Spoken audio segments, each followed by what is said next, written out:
You are listening to Leaders and Legends, a podcast featuring some of Indiana's most fascinating men and women whose impact has shaped our state, our communities, and us. Join us as we discuss their imprint on our history.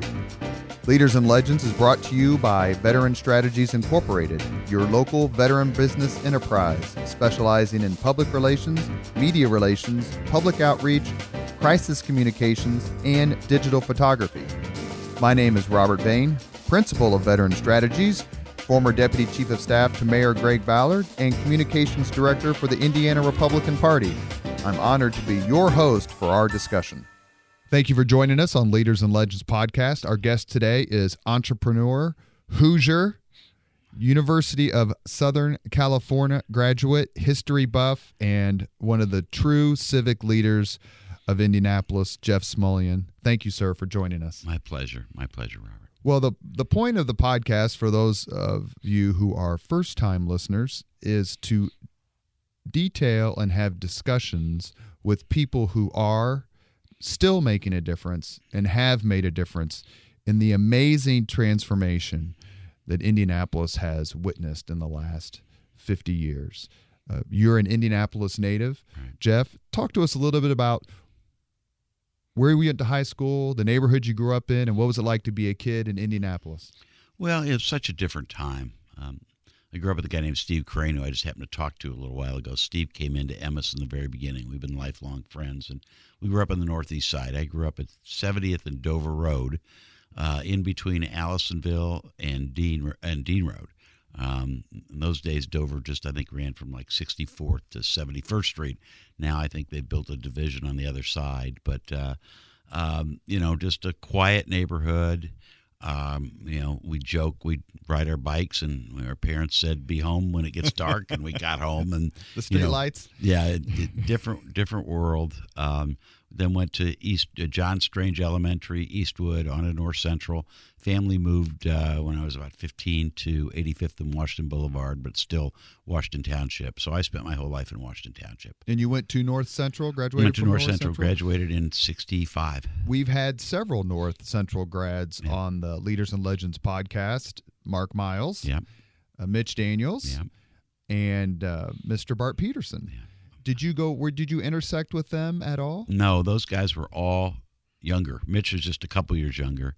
I think we're all in the North Central Hall of Fame or something. We all get teased about that. There's a lot of us in that thing. But we need Kip, too. We're going to start that for the North Central Hall of Fame. Kip, too, is a big Washington Township guy. Yeah. Yes, sir. Yeah.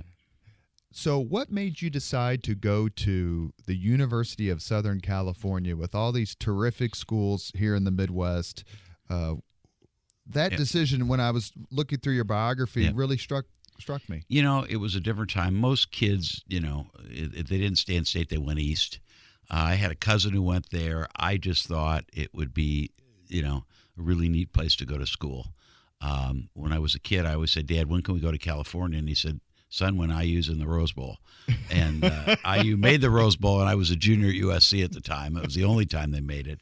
But I just thought it'd be neat. It was the 60s in California and all those things. And went out and thought, well, I'll go for a year or so, and loved it. Stayed undergraduate. Was going to get a master's in telecom, actually.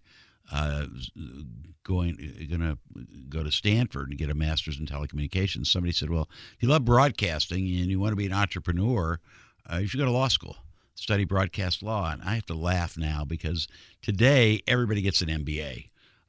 In those days, it was like, nobody ever gets an MBA. They just didn't have the sort of proliferation of business schools? But it was sort of like, we had one guy in our law school class. I think we had a law school class of 170 people. And I think one guy got a joint MBA JD. And we said, well, why would you want to waste an extra year doing that? I mean, it sounds so crazy today. Because today, if you run a business, you get an MBA. I've always joked that if I had gotten an MBA, I probably would have understood the concept of risk better, and I probably never would have been an entrepreneur. Did you ever consider going back to get one? No. Oh, yes, a lot of times, and it was just life got in the way. I thought about doing it at night, and then you married and have a family, and never did it. But I've always, thought that if I had it to do over again, I would have gotten a joint JD MBA, because I thought law school was great. I was somebody, I have been on inactive status with the state bar for 35, 40 years, whatever it is. And if I had to practice law today, I'd be disbarred on the spot. My lawyers, contend I don't even have the patience to listen to them. But it was great training. It taught me how to allocate resources and understand competing needs. And it really was, I thought, great training to run a business. Your undergraduate degree is in history and telecommunications. And what was it about? We're history buffs here at the Leaders and Legends podcast. Yeah. What was it about history that drew you to it? And is there a particular era that you enjoy? Well, it's funny. I could laugh, and I guess I should tell you that I started as a poli-sci major and thought poli-sci was kind of abstract and boring. I don't know. I've loved American history, loved to know why things are the way they are. Probably more, studied the Civil War, studied, the New Deal and the post-war Europe.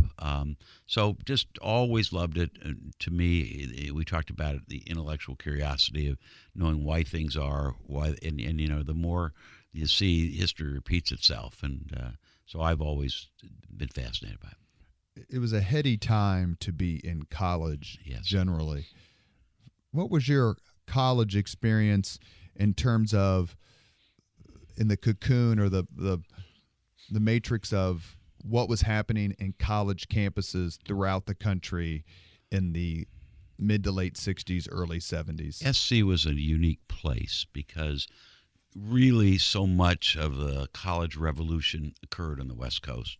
Berkeley was ground zero. SC was sort of a bastion of conservative WASPism, really. It's a private school. Most private people don't school. realize. SC, I got an alumni award from SC a few years ago, and I joked that if I applied to SC today, they wouldn't even get a brochure. They'd just say, please don't bother us. We have 70,000 applicants. They all have straight A's. But in those days, it was much more conservative. I have been known as a more politically liberal person, but I think the contrast between my nature is more conservative in certain areas, and I think it was an interesting contrast. So while I was opposed to the war and felt, had a lot of deeply held feelings, I guess nobody would consider me to be a radical at all. I don't think anybody would consider my politics are more moderate. But being sort of a moderately liberal person at a time when you had really a lot of almost revolutionary thought was interesting. And when did you know we don't usually date our podcasts? In other words, say, hey, here's the date that we're recording this, because we don't broadcast them necessarily in the right order or in the same order. Sure. But we are sitting here on Friday, November 22nd. Right. Do you remember where you were when President Kennedy was assassinated? Absolutely. And was President Kennedy sort of the wellspring of your political beliefs? I think to an extent. I think his brother Bobby was. Bobby was very idealistic. I remember I was in high school and somebody said the president is shot. And your frame of reference is the president, like the president of our student body, my friend Dave. Oh my gosh. I mean, it was one of those moments. I actually, on the day that Bobby Kennedy was shot, was the first vote I ever cast in the California primary. That's right, because you would have been 21, 21 and you would have been out there in Los Angeles. Senior in college, and I remember I actually was right at the end of finals. I had mono. I got mono. I guess you only get it once, and I got it after finals. And I got out and voted, and then went back to bed and was watching it when it all happened and saw everything when it happened. We did a podcast recently with Michael Browning, and he was talking about his experience being at Notre Dame when Bobby Kennedy gave his first speech. Right, and they fixed 68 primaries, right? That's exactly right. And then we've done a podcast with Mike Riley, who was Bobby Kennedy's campaign director for Indiana. Yeah. Because perhaps of other factors, maybe time as much as anything, the impact that Bobby Kennedy had on young people, especially in this country. Yeah. Democrat, obviously more than Republican, but the impact he had is almost immeasurable.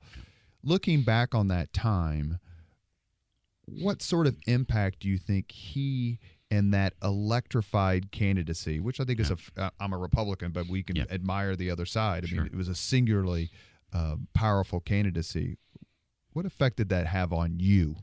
Well, I think it was that we can all do better. We're all in this together. I think I just read a book on Birch Bayh. I worked for Birch when I was in law school. Oh, the Blameyer book? Yeah, read Bob Blameyer. I used to work with Bob Blameyer. Read his book. Well, he came on the podcast with Louis Mahern and Nancy Pappas to talk about the career of Birch Bayh. Yeah. They were terrific. And I worked for Birch when I was in law school. It was a different time. I still remember, and it's no secret, Evan is a dear friend. Susan has been on this board, on the Emmis board for 25 years. I can still remember playing softball. And we'd play with Republicans, and we'd all have pizza and beer. And, it was a time when you really, just debated ideas. We weren't in this ideological cocoon where all Republicans are good and all Democrats are bad, or all Republicans are bad and all Democrats are good. People worked together and you compromised. And I thought, the idea was working together. The most remarkable statement, I think, in the whole Bob Blameyer book was when Birch Bayh had been a freshman senator, and Everett Dirksen walked up to him, from Illinois, put his arm around him and said, "Birch, I love what you do. I love, we're different parties, but I want to help you with the reelection." Now, the idea that any Democrat could be helped for reelection by any Republican or vice versa in 2019 is just unheard of. It was a different time. So I think it was, I thought Bobby Kennedy was basically someone who said, we all can do better. And he was one of those transformational figures. Ronald Reagan was a transformational figure. And people who said, we're all in this together, and let's make this place better. And I think, going back, you want to talk about Indianapolis, that's really the spirit of this community. It's no secret, Steve Goldsmith and I are very, very close friends. And we've been blessed with people who, both in public life, elected officials, and people in the corporate community and the community at large, who've said, let's make this place better. Let's roll up our sleeves. I always joke, Al Hubbard and I are obviously in opposite parties, but we get thrown together. And, Al called me and said, I need you to do this. I need a Democrat to be with me on this. And what we laugh is, most of the times we can find solutions. It's not hard if you try hard. It's not hard if you try hard. I've never met anybody in this country on the far right or the far left or in between who didn't deeply love this country. And most people, their vision of how to make it better is different. But if you start from that premise that I have more Republican friends than Democrat friends probably, but, I don't know anybody who doesn't say, I love this place. So how do we make it better? You are listening to Leaders and Legends, a podcast presented by Veteran Strategies, a local veteran public relations enterprise, and sponsored by Girl Scouts of Central Indiana, Indianapolis-based MacAllister Corporation, the Crowne Plaza Hotel and Grand Hall and Conference Center at Historic Union Station, and MacAllister Machinery, your friendly neighborhood Caterpillar dealer. You were at USC, and perhaps this isn't the whole reason why you went, but for some absolutely terrific football. Yes, we did. You were there for probably the glory years, the John McKay years of USC football. Yes. What was it like to be there at that time? Did you know any of the players, of Mike Garrett or an O.J. Simpson or the coach or Lynn Swann and that sort of group? And how do you deal with living in a state that loves Notre Dame football so much? Well, it's always a fun experience. I have a number of Notre Dame friends. Mr. Browning's one of them. Al Smith's another one. Bill McGowan and think of the Curtises. A lot of them. And I happened to be at a breakfast after we lost a couple years ago, 49-14, and they were teasing me, asking me how much fun I had driving down from South Bend at 1 o'clock in the morning after we lost by 35. But it was fun. The McKay era was terrific. I can still remember some of McKay's great lines. They lost to Notre Dame 51-0, and they asked him what he told his team after that game, and he said, I told the team that there are 850 million people in China who don't even know this game was played. So it was a great line. But the other one is when Anthony Davis scores all the touchdowns in '74, and Father Hesburgh goes to McKay, who's an Irish Catholic, and Father Hesburgh goes, "Coach, that wasn't very nice." And McKay replies, "Well, Father, that's what you get for hiring a Presbyterian." That's exactly right. Ara Parsegian was a Presbyterian, and McKay was a Irish Catholic. It was funny. I waited tables with Mike Garrett. I was a waiter in a sorority house for a number of years, and Mike waited with us tables with us for a while. I knew OJ a little bit. OJ was actually in my class, and knew Lynn Swan was later. I think Lynn played when I was in law school, but he'd have been early '70s. Yeah, I think Lynn played when I was in law school out there. But and then Lynn, both were athletic directors, and I've been a trustee during both of their eras, and have worked with both. Pat Hayden knew Pat as a trustee. Really didn't know him in school. He was a little later than me, but knew Pat from the board of trustees, and then when he was AD. Did you? You certainly obviously went to many games. Did you go to the Rose Bowl where USC beat IU? Oh yeah, I was there. Did you talk to Mr. Harry Gonzo? Well, I've known Harry, peripherally for years, and you walk down the street and now there's the quarterback of the only IU team ever, and Harry doesn't look like he's quarterback at these points. But the joke in the family was that my father's promised trip to California finally came to fruition when I was at USC. And, of course, the whole family came out. I can't imagine how many members of family and friends we had after that game. But it was fun. I could remember that game as yesterday. My IU friends say, if only I think it was Al Gage hadn't dropped that pass in the end zone. And I said, if he caught the pass in the end zone, you still lose. Doesn't matter. Was it 14-3? 14-3, yeah. So that's what I said. Well, if he caught it was 14-10. But do you remember another game or two from that era? Oh, yeah. That you would maybe think about more than others, whether against Notre Dame or some of their battles against Ohio State? Probably the most memorable was our junior year, because it was for the national championship, and it was against UCLA, and O.J. Simpson ran 64 yards to win the game with about 5 minutes left. And that Gary Beeben was the UCLA coach? Was Beeben, or UCLA quarterback? Beeben, and those were the great. That was probably the single greatest game. There was also a game against Stanford, which was probably the single best football game I ever saw, where both teams scored, I think, 4 times in the last 5 minutes. Was Plunkett the well, as a matter of fact, Plunkett and Vataha, and Plunkett vowed after that game to come back for his senior year, which they did. They came back. I'll never forget the next year they beat us for the first time in like 14 years. And he won the Heisman. Yeah, but that was the game which he said, I'm coming back. We had a kid named, I want to say Ron Ayala. I can't believe anybody in Indianapolis is interested in hearing this, but Ayala kicked a field goal, like a 40-yard field goal at the gun to win the game, and it was probably the craziest football game I've ever seen. But the experiences and a lot of the people we've talked about, we've dwelled a little bit on the college years because they are so instructive and they're so influential.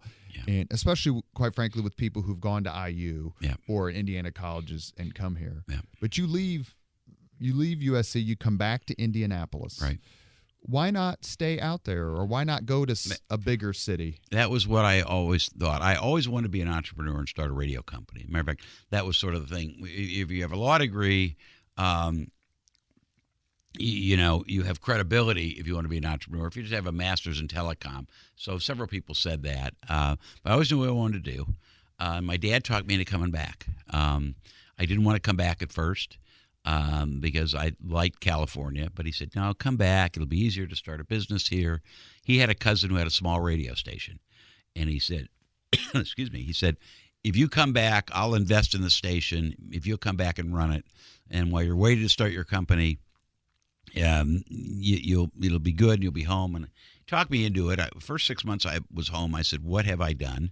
And then because the Indianapolis of the early 1970s is what not very exciting, and yet I fell in love with it. And now over the last 40 some years, our biggest businesses have always been in New York or L.A. or Washington or Chicago or San Francisco, Austin. but I've never ever thought of leaving. It's home. I love it. I love being a part of this place, and it's a nice life.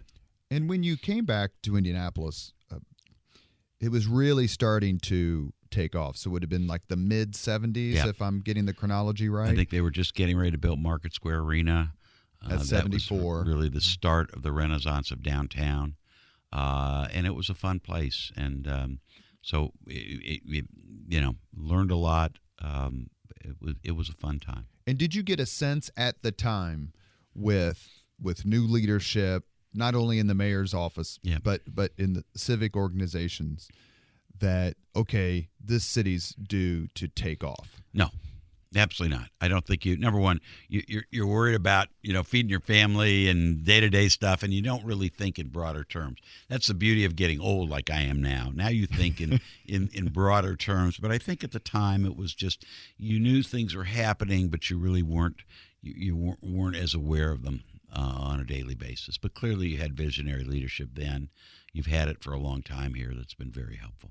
Do you remember when you first started to get approached and you got on the radar of a Bill Hudnut or a David Frick or those sorts of folks, that early generation, kind of first generation founding fathers of the people who made Indianapolis different? Well, probably the first station was a small station. We did some civic things. We were always famous for our midday guy, who's David Letterman.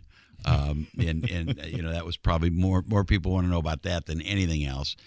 Rick Cummings, who was really the first or second employee at Emmis ever, was our production director and then replaced Letterman and then became program director. And I said, someday I'm going to start my own company. And when I do, which was a few years later, I want you to head up programming. And he did, and has had that position for 40 years. I think probably Emmis was such a skyrocket. In the early 80s, we started at first station went on the air July 4th, 81.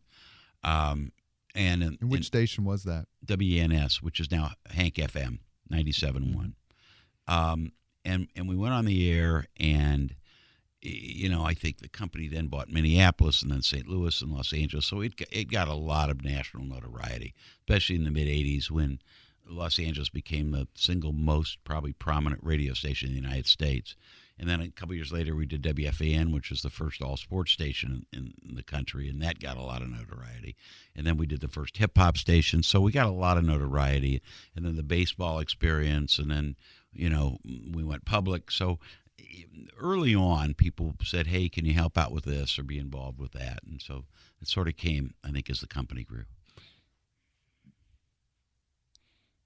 Has there been a particular area where you have focused your civic involvement in leadership and philanthropy? I mean, you mentioned Al Hubbard a little bit ago. He is obviously someone, along with like Fred Klipsch, would be another person who have really focused on educational philanthropy and policy. I've done a number of different things. There probably hasn't been one passion. I've always said till I get to near the end of my career and I can really devote time. The one thing I'm probably proudest of is involvement with CICP. CICP has been, was a Central Indiana corporate partnership, and CICP was founded really because of the impetus of the Lilly Endowment and Lilly Corporation to bring the CEOs of the major employers together. That's now 20 years ago. And I guess I was the second chairman of the group. But to see it, and the idea was we have the responsibility of providing a long-term vision for the growth of this region, because you really can't depend on elected officials because they live in 2-year and 4-year election cycles. And since most of us help fund their campaigns, we ought to be the guys who are saying, here's where we want to go. And they've done a remarkable job. I mean, you look at the tech sector, you look at BioCrossroads, you look at the energy sector and logistics, and now, advanced manufacturing. And all of those things started because there was a vision. Again, I give an awful lot of credit to Clay and everybody at the endowment. Clay Robbins.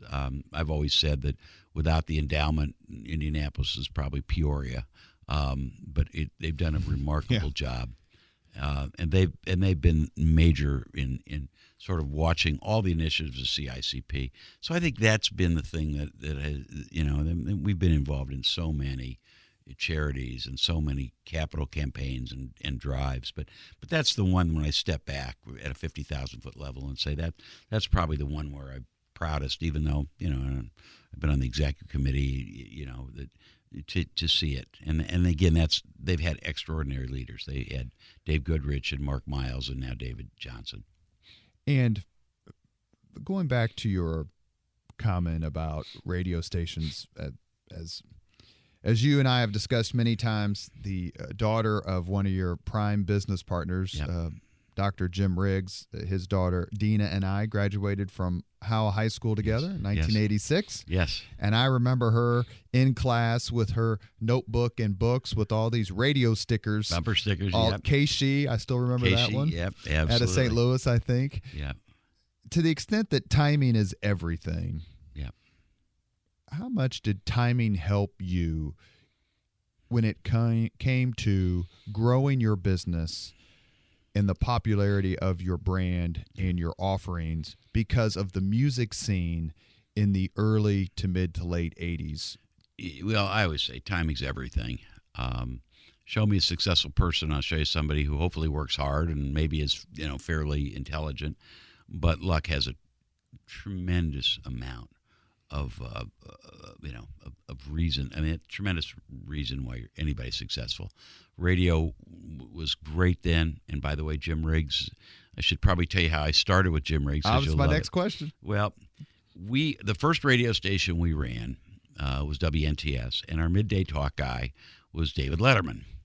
And the knock on David was, well, this is supposed to be serious talk about the issues, and David didn't know anything about the issues. David was just funny, and he was brilliant, and some of his stuff from day one was incredible. Somebody said, you need to get somebody with some substance to at least have talk shows that could talk about the issues.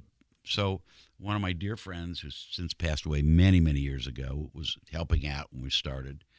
And I said, go to one of the campuses and find a professor, maybe a political science professor who can talk about this stuff. So he came in, he said, I found the guy. This guy's name is Jim Riggs, political science professor at Indiana Central then, right, now University of Indianapolis.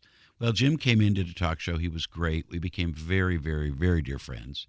And then Jim also did research. And so as Emmis started, we weren't doing talk shows anymore, but Jim was a wizard at research, and Jim really is the one who created the coalition that built Power 106 in Los Angeles. Jim came in one day and said, here's where the population of Southern California is going to go, and these are the emerging coalitions, and we built a radio station around it. And people, it's been so long ago, people don't remember, but that became really singularly the most popular station in the United States for a number of years. Well, while he was busy working for you, he was busy feeding me.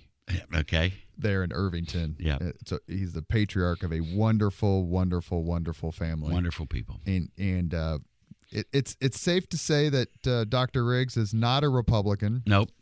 And in the halcyon days of the 1980s, yeah, when I was a confirmed Reaganite, which I still am, but at the time, perhaps maybe with the teenage exuberance, he would drill me on the issues, and I would get the answers wrong. Yep. And he would just shake his head. Said, well, what can I do with you? Well, you're hopeless, I think is what he was saying. Yeah, but he, wonderful man, and just a very good guy. You are listening to Leaders and Legends, a podcast presented by Veteran Strategies, a local veteran public relations enterprise, and sponsored by Girl Scouts of Central Indiana, Indianapolis-based MacAllister Corporation, the Crowne Plaza Hotel and Grand Hall and Conference Center at Historic Union Station, and MacAllister Machinery, your friendly neighborhood Caterpillar dealer. We all get older, for better or worse. You are incredibly youthful, since I know exactly how old you are. Well, I laugh. You talk about 50th reunion. We had a 50th USC reunion about a month ago, and it was so much fun. But seeing people 50 years later was hilarious. Well, the reason I bring this up is because the kid just turned 50. Yeah. Ken Griffey Jr. Yeah. and you were the owner of the Seattle Mariners for a while, and especially as it really started to take off as a city, and it intertwined, I believe, with his emergence. Talk a little bit about the drive to own a professional sports team, what that was like, and especially in a place like Seattle. Well, it's funny. I went to Seattle as a kid and thought it was a great place. Just loved it. I thought it was I still think it's the prettiest city in the United States. But we had started WFAN, and because we were partners with the New York Mets, we carried their games. We got to know a lot of the people in Major League Baseball. We were sort of the turnaround guys. So we always bought radio stations and created a format, and more often than not, the format worked, and one thing led to another. And in those days, you could only own one FM station in the top markets. We really didn't. WFAN was our only AM station. And because the theory was music is going to transition to FM much better than AM, and I won't bore you with all that.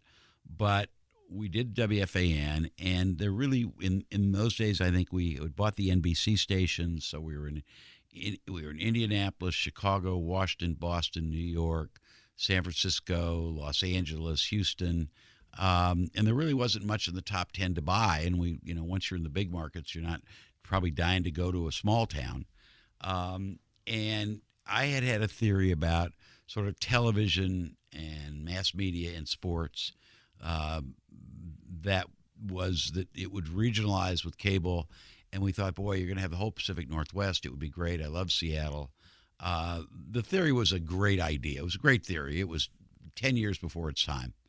One of my board members says, you're always 10 years before your time, so that's why you're close. You've been closer to bankruptcy than monumental success. But I love Seattle, and Junior was my favorite part. I mean, when we got there, it was the most unloved franchise in the history of the world. I could tell you stories that were hilarious. Nobody cared.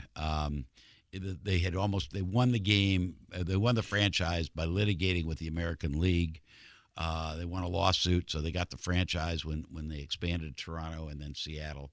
So wasn't there like a Seattle Pilots? Well, that's why they got the team, because the baseball went to Seattle in 66 or 67.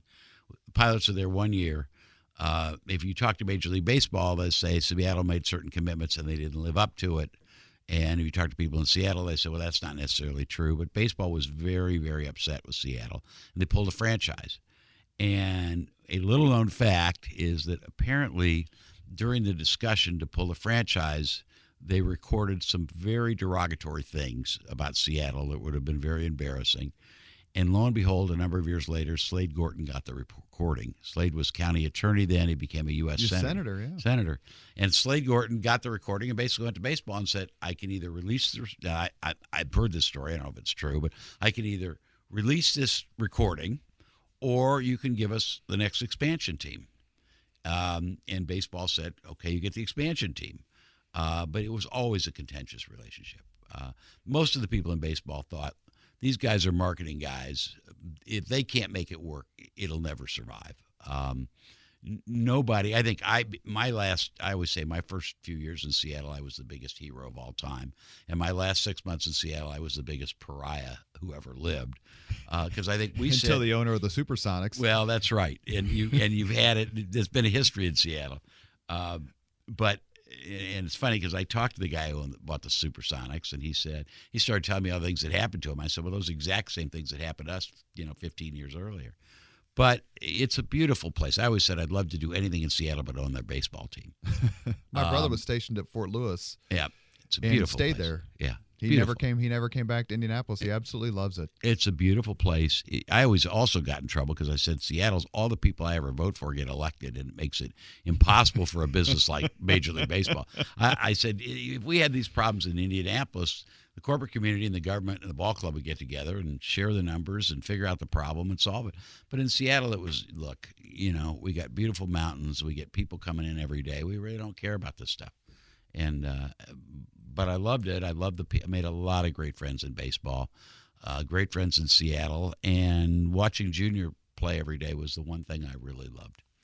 Would you have done anything differently? Hindsight is never anyone's friend per se. No. My closest friend in the world was the president of the team. He then, when we sold it, he became general counsel. He's now semi-retired. And the day we sold it, he said, "What could we have done differently?" I said, "Nothing." I said, "Number one, you do your best work in an impossible situation." The marketing that we had was became the forerunner of marketing for sports everywhere. I mean, I go to a Pacer game and you see all these things they do. We did that when nobody ever heard of it. I mean, we joked that if you own the Red Sox or the Yankees, your ad campaign was, it's another, season starts April 4th, get your tickets. Well, in Seattle, it was like, hey, these guys, we know they've always sucked, but, now it's different. I never heard of the Seattle Mariners until you bought them. And we really created a great campaign around them and won all sorts of awards for marketing, did things in the ballpark, which were more fun. We did all sorts of crazy. We had date nights, we had concerts, we had all. I mean, I could bore you forever with it. But just try to make it a fun experience, and attendance went, great. The problem was we didn't have the money to sustain the losses that you needed in a team like that. I used to joke and said, you need to be a billionaire to own the Kansas City Royals or the Seattle Mariners. If you've got a paper route, you can own the Yankees or the Dodgers. Oh, agreed. We had no cable TV deal and no real corporate support. One of my favorite stories, and I'm going to stop talking baseball, but early on, when you're in the game, you see all the revenue streams. And the Sky Dome was a new stadium, and Paul Beeston, who ran the team, walked me around the ballpark and showed it to me. Sky Dome in Toronto. In Toronto, yeah. And you marvel when you play in the King Dome, where the roof's falling down and they haven't done maintenance. You marvel, and at the end of the tour, I see this giant ad for Microsoft on a Diamond Vision that, the scoreboard in those days was the eighth wonder of the world. That's right. It was sort of the forerunner to what they did in Dallas with the stadium. And it was like a 2-minute ad for Microsoft. And I said, "Paul, how much do they pay you?" And he came back, called downstairs, and said, "They pay us about $385,000 a year for all the stuff they do with the team." And I marveled. So I called Gary, the guy I just talked about, and said, "Gary," he was back in Seattle. I said, "How much does Microsoft spend with us?" So which is headquartered 8 miles away from the ballpark. And he said, "Well, they buy 4 tickets and they have computer hacker night. They spend $14,000 a year with us." And I just said, "Well, there's my problem." I mean, but the game didn't matter. And it didn't matter till after we left and they had that one winning season where they beat the Yankees and they got a new stadium and the city fell in love with the team. But you needed the year to they win. won 114 games. Well, that was later. But that was the year they beat the Yankees in the playoff, and they never made the World Series. They made the American League Championship. But excuse me, but that playoff turned it around. Now they've since had a lot of downs, and the attendance is still not so good. But it's a tough town. Great town, but tough town. You mentioned WFAN New York. Yeah. What do you think, decades later, of the child you gave birth to, sports talk radio? Well, it's funny. That was one of the few things in the company that I actually did because it was an idea I had when I was not paying attention in a telecom class at USC. And I would never get with Steve Crane, and we never had AM stations, and WHN was the first one. And it was the largest country music station in America that had but also had the Mets. It was owned by the Doubleday family that owned the Mets, and that's who we bought the stations from. We did the deal because we wanted their FM in Washington and their FM in New York, but we had to take the AM. And I laugh, it was the largest country music station in America, but it was like 25th in the ratings. And we said, "Look, you're never going to make money playing music on AM anymore." So I said, "Look, if I was ever going to do this stupid idea, this is it. Because you're not going to be all news because you have WINS and WCBS, and WOR and WABC did talk. So if you want spoken word, here it is." And so I said, "Let's do all sports because we've got 162 Mets games, so you're going to get a lot of people listening." And I'll never forget, I took it to Rick Cummings and Doyle Rose, who was then our president of our radio group, and we went to a manager's meeting, and it got voted down.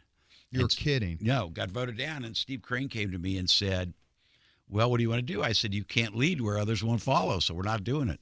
And the next day, Rick and Doyle came into my office and they said, "Look, we still think it's a stupid idea." But you know what? We owe you one. This is your baby. Let's do it. And we did it. And you have to know our culture at Emmis, where there's just nonstop needling. And so Jim Lampley, who was one of our first guys on the air, used to call WFAN in the first year or so the Vietnam War of Emmis. and were you Ho Chi Minh? Yeah, it was. No, unfortunately, I was General Westmoreland. I was on the side that didn't win. And you know, around here it'd be 5 o'clock, and somebody say, "Well, it's 5 o'clock. We lost another $23,000 at WFAN today." I mean, it was that kind of needling.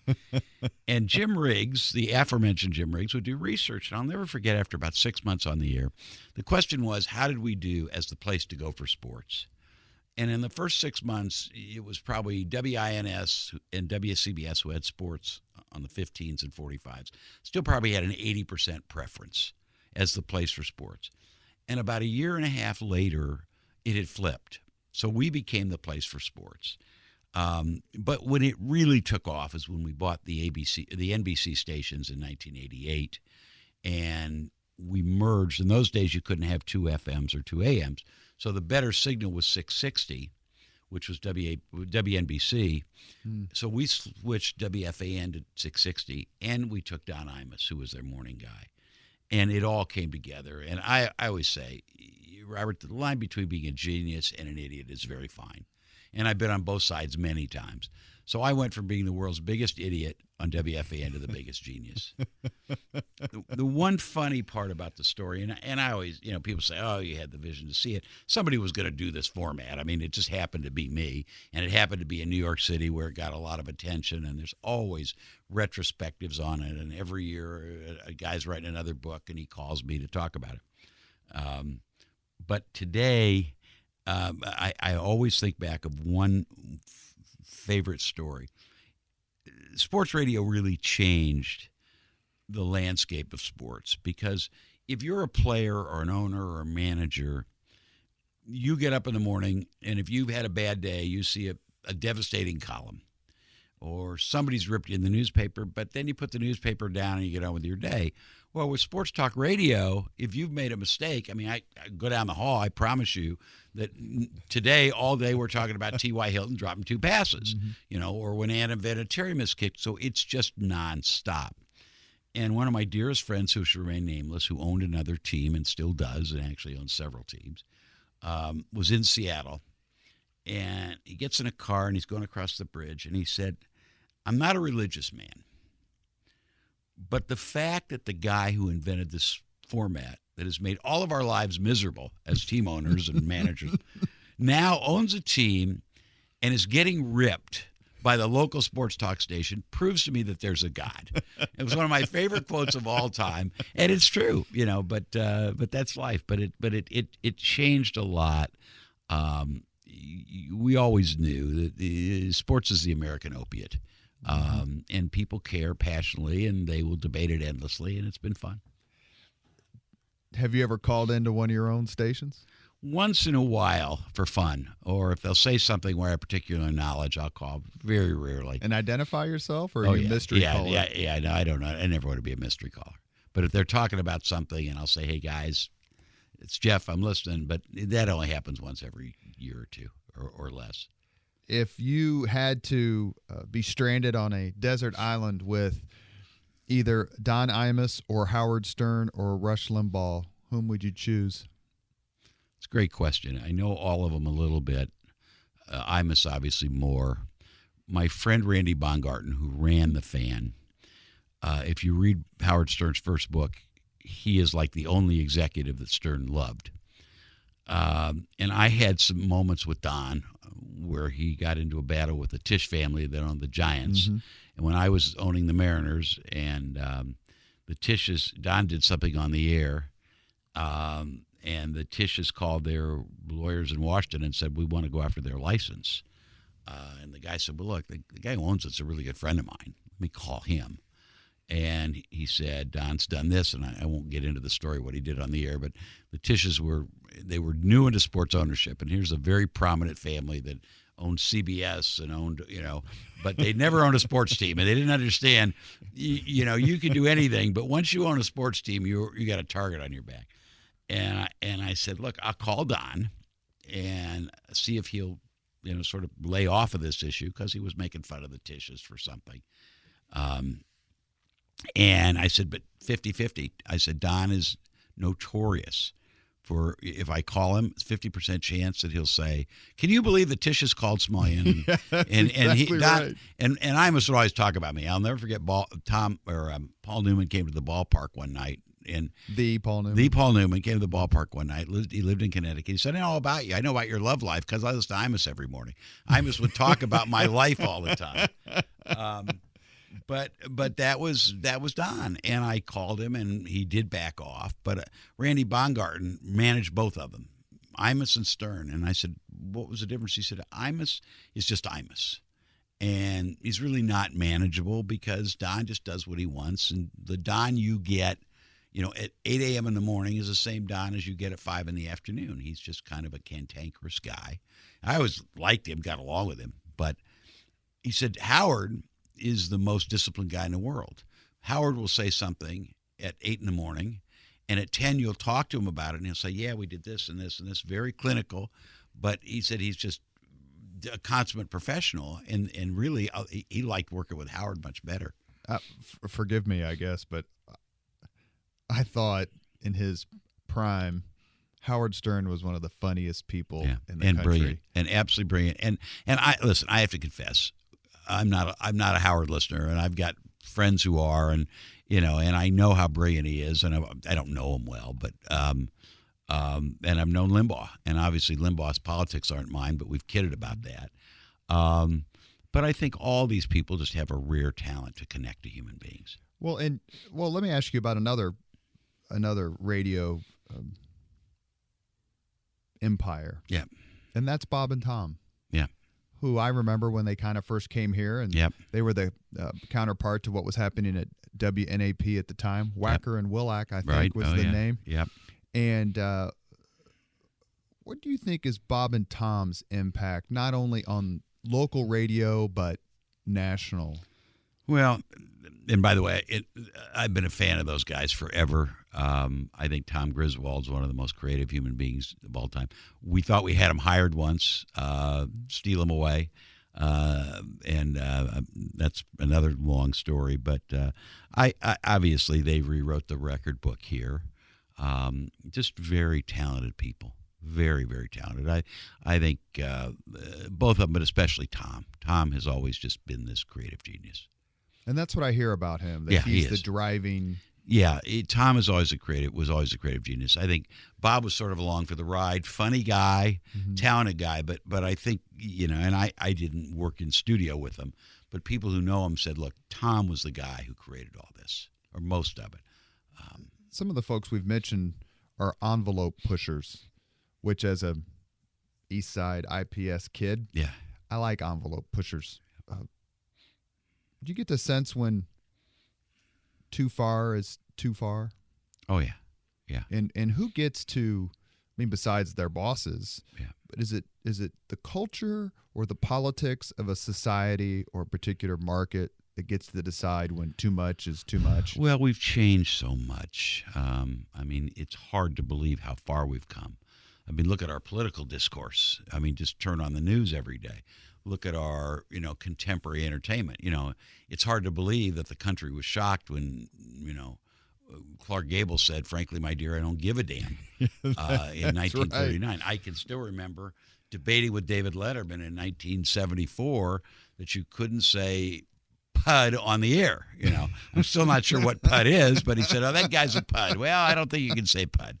And I've seen, all of it. We live in the rules are different. The standards are different. We've gone through different iterations where the FCC was giving, and we still, on obscenity, we've really cut back, but just the standards of the country are so much different. You've mentioned, and I've mentioned Rush Limbaugh a few times, and I don't believe it's going too far to say that a lot of us who are conservatives and Republicans are in your debt, Mr. Smulyan, for the conservative radio programming you not only have now, but have had on your stations for a long time. Yep. You just mentioned that Rush Limbaugh's politics isn't necessarily yours, but why do you think, as an owner, as someone whose bottom line is involved, and as a well-known Democrat loyalist and fundraiser, that it's important to have Tony Katz, Rob Kendall, Rush Limbaugh, Greg Garrison, those folks on your stations? I'm a big believer in the First Amendment. I am a fanatical believer in the First Amendment. You know, there's the old line the Star used to run. From Helvetius, I think it was. I disagree with everything you say, but I will defend to the death your right to say it. That's sort of a core value with me.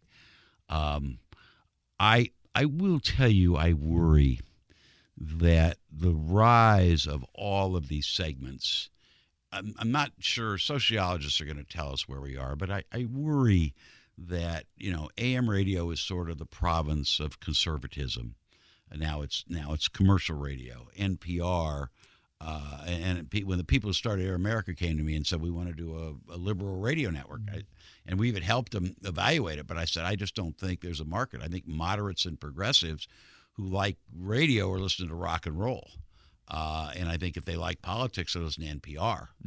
I think commercial radio really is just populated by more conservative people. The thing that scares me is that it's led to sort of these cocoons. If you believe what Rush Limbaugh says, it is impossible to believe what Rachel Maddow says, and vice versa. And I go back to where we were a while ago when I said there was a time, and I think when a Bobby Kennedy or a Birch Bayh could sit down with an Everett Dirksen or a Ronald Reagan, or the old Ronald Reagan, Tip O'Neill, and hammer out solutions. And I just am afraid we can't even talk about solutions anymore. And that scares me. I do worry about what the bubbles are. There's a bubble on the left. There's a bubble on the right. People are pulled in one direction or the other. And I don't know how we solve common problems. We've succeeded here because... I was just getting ready to make that point. Yeah, we've succeeded here because nobody cared if you were a Republican or a Democrat. What was the problem in the city? How do we fix it? And it scares me on a national level that it's almost impossible. My friend Evan Bayh, I asked him what the difference was. He said, when I grew up, he said, my some of his closest friends were Republicans in the United States Senate. He said, now if a Democrat sees a Republican or shakes hands with a Republican, it's a campaign ad. Dick Lugar, who was a man I really admired, his career may have ended in the primary because there was a picture of him shaking hands with Barack Obama, who was the president of the United States. That kind of thing is just, I shake hands. Like I said, most of my friends are Republicans. I would it would be a little strange that my career would end or their career would end because they were at dinner with me. Well, you could have told me no. Yeah, I to coming on the podcast. I certainly know you're a Republican. No, so I worry that we live in a time where if you listen to Tony or Rush or Rachel Maddow or, I don't know, whoever, that you really can't, you just don't get information from a different point of view. And when you watch the impeachment hearings, you really have two different worlds. You have people who say this is an absolute travesty and it's a crime, and you have people say, what are you talking about? Why aren't we investigating Joe Biden? Different worlds. You mentioned Indianapolis, and one of the things that my good friend, who recently deceased, but certainly on the Mount Rushmore of founding fathers of modern Indianapolis, P.E. MacAllister, right, who was head of the Capital Improvement Board for a long, long time, and all the other things that he did, which are probably too long to mention in the remaining minutes of this podcast.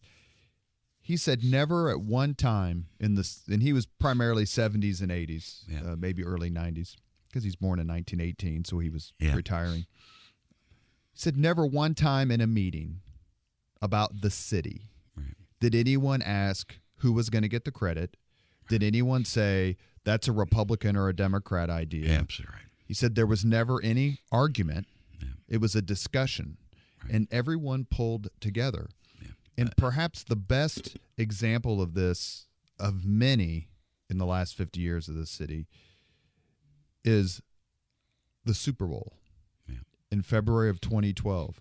Yeah. If I had told you when you had come back from Los Angeles after graduating that, you know what, in your lifetime, in your near lifetime, Indianapolis, Indiana is going to completely rewrite the expectation of the Super Bowl for this country and for the NFL, what would your response have been? Was the year 1973 too? What was the year that you asked the question when I would have the thought? I guess it really didn't matter. When you came out of USC and you're back to Indianapolis and you're thinking, oh my God, do I want to stay here? Maybe on a good day, 1 billion to 1. You know, I mean, but it was a perfect example. And I had friends in the NFL and people all over.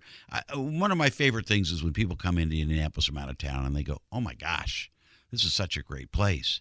But that was a perfect example. Everybody came together. I was on that committee. My dear friend Jack Swarbrick, I'll never forget when we bid the year before, and we were in Nashville, and I'll never forget he came in and said, Jerry Jones just offered him another 50 or 60 suites and another 20,000 seats, and that's $3 million a team, and we're going to lose. And we only lost by 1 vote. But they basically said, but come back next year, and they gave it to us. But the job that was done, I mean, you know, Allison, you know, remarkable. Mark, but really, Mel Raines, all those Susan people. Boffman, but all those people. But really, it's all the volunteers. You know, I mean, I'll never forget. Was with I think the second in command at the NFL, and I said, "How are we doing?" You know, and he said, "Oh my God, you guys are unbelievable." And I said, "Well, I know what it was. I guess I saw Roger Goodell at a meeting a month before the Super Bowl, and it was in New York." And I said, how are we doing? He said, doing great. And I said, well, let me promise you this. If a flake of snow drops anywhere east of Peoria, we will have it picked up before it hits the ground. I said, that's just, you know, and the organization and the commitment and the passion of the people. And that's been a recurring theme of the podcast, is you talk to people who have put on these huge events or been involved. Mark Miles said it. Greg Ballard said it. Michael Browning said it. Ryan Vaughn has said it. All the people who've appeared on the Leaders and Legends podcast, and they all say the volunteer community in Indianapolis is second to none. It is, and they make everybody look good because they care. I mean, these are people who are just, you know, doing it because they love the city and they want to be good hosts. But that's a spirit that permeates. I would say that, you know, from a civic index, there must be such thing. We're off the charts. One of my proudest things was seeing that the Brookings Institution did a study on the new localism. And the premise was, it looks like for a while, the federal governments are going to be, not only here but all over the world, are going to be more dysfunctional because of all of this, you know, polarization. But they said, so we look to local, you know, entities that really have made a difference. And they came up 3 in the world. One was Pittsburgh, one was Copenhagen, and Indianapolis. And it was just the public-private partnership, and with CICP and the endowment and the things that it had done. To see that as one of the 3 great places in the world where this kind of involvement occurs is very, very, very gratifying. Glad you stayed? I had no regrets. I never regretted being here for a moment. You are listening to Leaders and Legends, a podcast presented by Veteran Strategies, a local veteran public relations enterprise, and sponsored by Girl Scouts of Central Indiana, Indianapolis-based MacAllister Corporation, the Crowne Plaza Hotel and Grand Hall and Conference Center at Historic Union Station, and MacAllister Machinery, your friendly neighborhood Caterpillar dealer. We end the podcast with the same 5 questions to everybody. Okay. You ready? I'm ready. What was your first job? Copyboy, Indianapolis Times, 1963. Is that where you worked with Bill Benner? No. That was later? That was later. Benner and Robin Miller, later. And I want the record to show that I had seniority. I believe it was after my freshman year in college, and they were score boys. And they were like in high school, and I was a summer, whatever I was, lackey. And so what that meant was that when we had to go to the soft ice cream truck outside the building, I had seniority, and they had to go before I did. That was the seniority. We did a podcast with Bill Benner, and he mentioned the fact that you guys had worked together. We worked together at the Indianapolis Star. I worked there 3 summers and loved it. That was my second job. But my first job was, well, actually, I think I had a couple more in high school. But first job was a copyboy for the old Indianapolis Times, and I worked for the legendary Irving Leibowitz, who that's a name that goes way in the past. But he was the managing editor of the Times and probably the quintessential newspaper man. It was amazing. These sort of relationships, like you mentioned him working with, or Bill Benner mentioned working with you. One of the reasons we do the podcast is these fun little facts and coincidences. Yeah. Second question, what was your first concert? Well, I think my first concert, it's funny, somebody asked me that recently. I want to say it was like not a Motown review, but a pre-Motown review where you had like Jackie Wilson and people like that. And it was at the old Indiana Theater. And I was probably 15, 14 years old. But that was pre-Motown. And I want to say Jackie Wilson. I should remember that more. I can still remember sitting at the very top with a few friends. So that was probably when I was 14 years old. If you could suggest any book for someone to read, which book would you choose? It's funny. There's so many. I'm a big Tom Friedman fan. One of my favorite books from 30 years ago was Listening to America by Bill Moyers.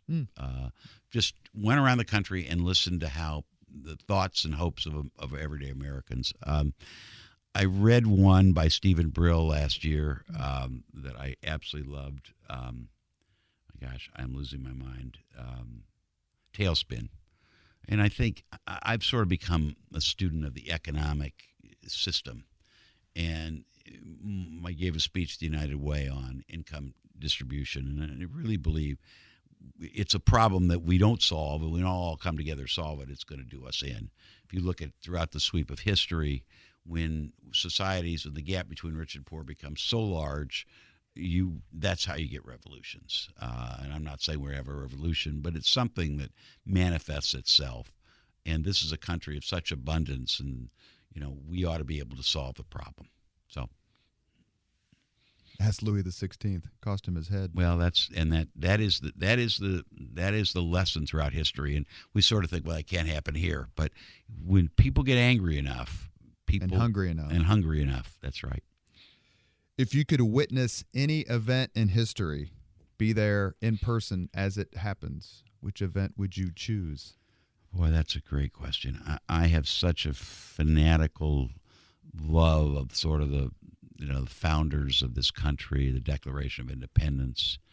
I've also said I would love to have witnessed the rise of Nazism in Germany. To understand. I mean, to me, and being an American Jew, and only through the grace of God did my family come over here 50 years before all that happened. But to see that, to understand it, would have been, I read in the Garden of the Beast, which is the book about the American ambassador who was in Berlin in the mid 30s, who lived through it, and just a remarkable time.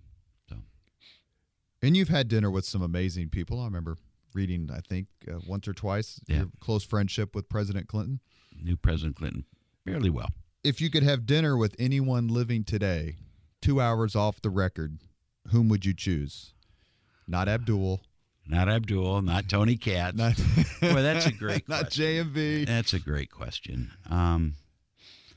Because I imagine you've had some pretty remarkable. Asked this question of Mark Miles, and he started talking about the people he did have dinner with, Nelson Mandela and other people like that, and you're just in awe. Yeah, and I'm trying to think who, I'd